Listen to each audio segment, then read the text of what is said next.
Hello mga plantitas and mga plantitas. Welcome to my channel, ang Gurong Plantito Mo. So ngayong araw po magtatanim tayo ng mga native fruit bearing trees. So meron po tayong langka. Ayan po. Then meron tayo dyang avocado.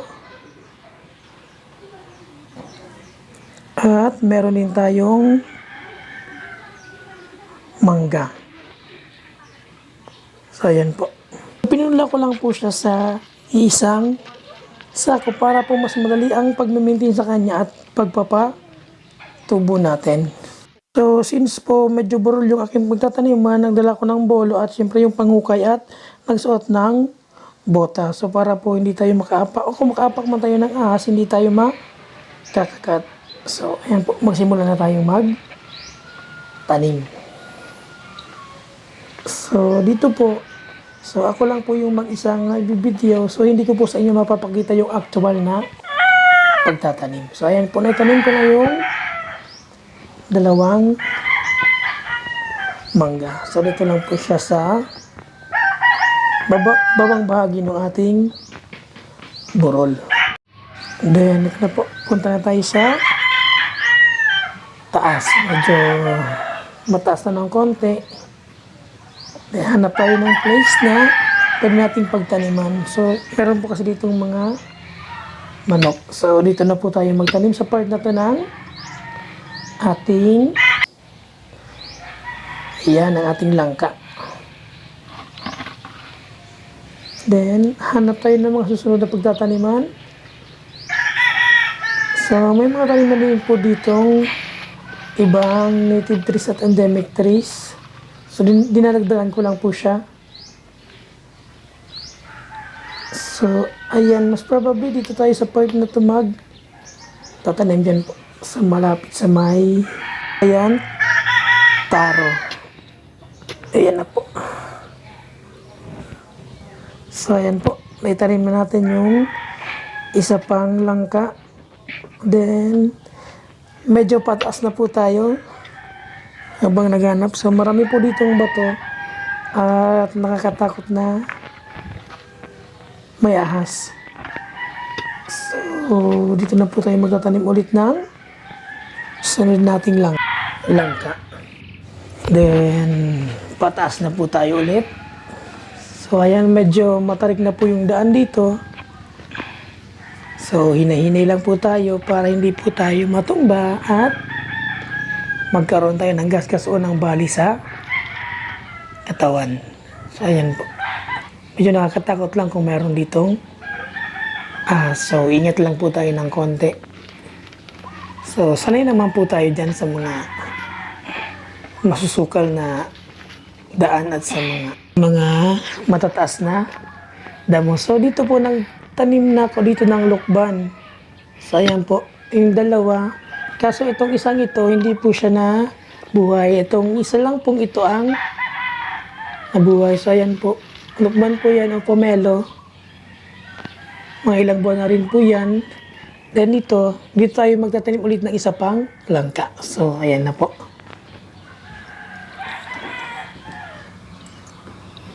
Then, taas po ulit tayo. Malapit na tayo sa pinakatuktok ng munting burol na itong aking pinagtataniman. So, ayan po yung baba niya. So, taas na po tayo.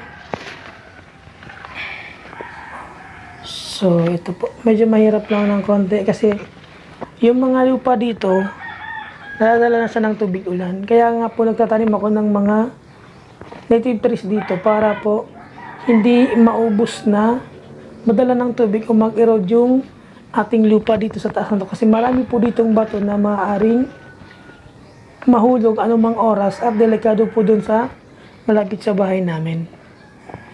So, kaya po nagtatanim ako. Meron na po itong mga nara. So, ayan po sa mabang ito. Ayan, meron ako dyang mulawi o mulawin. So, dito po tayo sa part na to magtatanim ng isa pang langka. So, ayan po.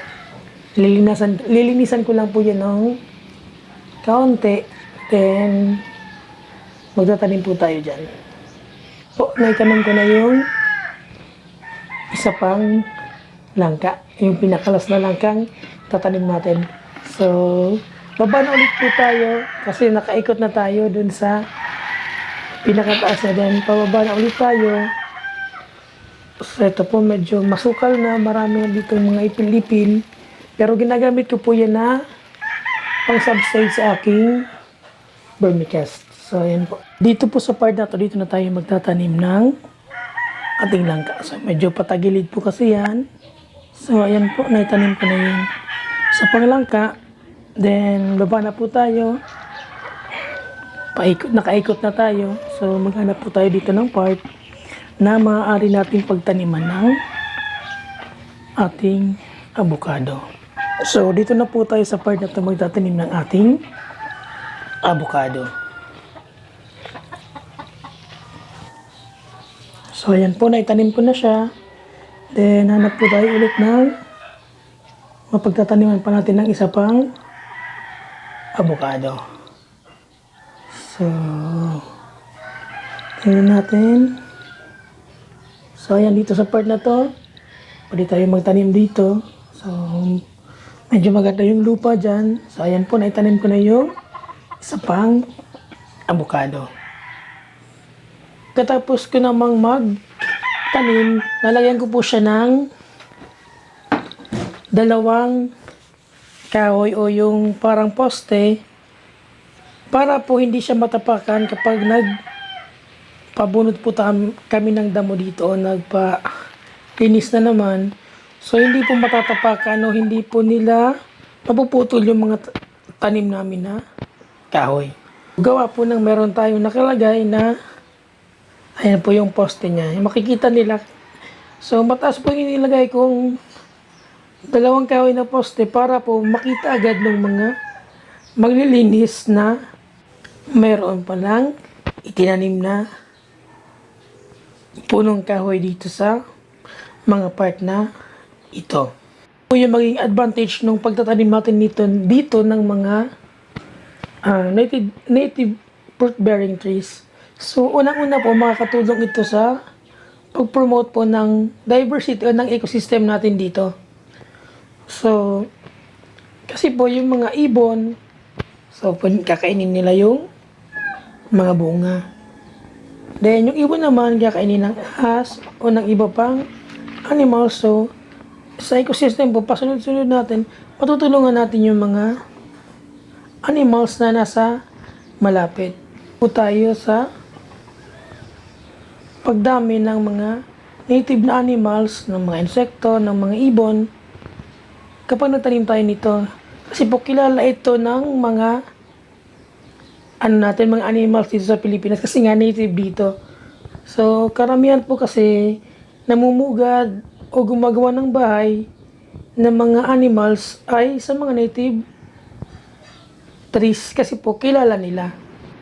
At tsaka po, kapag nakapag-promote tayo ng magandang cycle ng ecosystem, hindi po tayo makaka-encounter ng mga ahas na bumababa galing sa bukid o sa mga tirahan nila. Hindi po natin sila ma-encounter at maiwasan po natin na may makagat, may pumasok sa bahay natin. Kung meron po silang mga pagkain doon sa part na kung saan nandun dapat sila. Kasi mapo-force silang bumaba o lumapit sa mga kabayan kung wala na sila nakukuha ang pagkain doon sa taas o doon sa tinitirhan nila. So, sa pagtatanim po natin ng mga native fruit-bearing trees, mas napapalakas natin o mas napopromote natin ang magandang cycle ng ecosystem natin. So, punta naman po tayo dito sa malapit sa bahay na aking mga tanim na fruit-bearing trees. So, ayan po. Meron akong rambutan. So, ayan po. Meron ako ditong 4 na puno ng rambutan. Then, meron din po tayo ditong layuan. So, ayan po.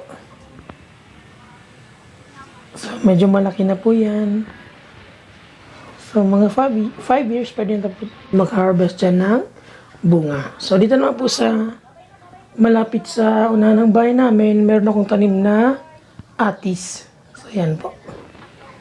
So, meron ako ditong 4 na puno. So, ayan po yung isa. Then, ito pong susunod, yan yung pinaka malaking puno. So, pa 2 taon na po yan. So, ayan po. Sana na-inspired kayo. At sana po dumami tayong mga enthusiast na handang tumulong sa ating kalikasan sa maliit na paraan. So, ano po yung inisip nyo dyan? Comment naman kayo sa ating comment section at magbigay na rin tayo yun ng ating mga suggestion. So, ito po ang inyong plan dito nagsasabing, Go Native and Plant Endemic. Salamat po. Please like, subscribe, and share. Bye-bye!